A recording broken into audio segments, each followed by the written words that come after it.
और कारकुनान ने बाहर निकलने से गंडापुर को रोक लिया है।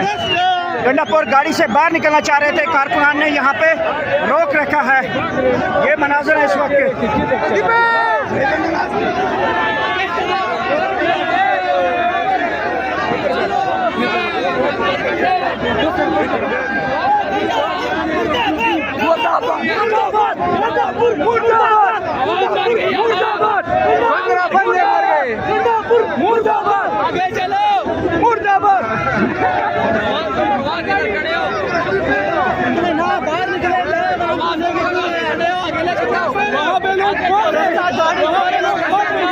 गाड़ी में बैठा हुआ है। क्या कहेंगे, यहाँ पे गंडापुर रुका हुआ है, वर्कर जो है वो शैलिंग खा रहा है। वो शैलिंग खा रहा है, ये बगैर इंसानी, ये मुस्लिम लीडर है, ये मुर्दाबाद है, ये गंडापुर नहीं है, मुर्दाबाद है।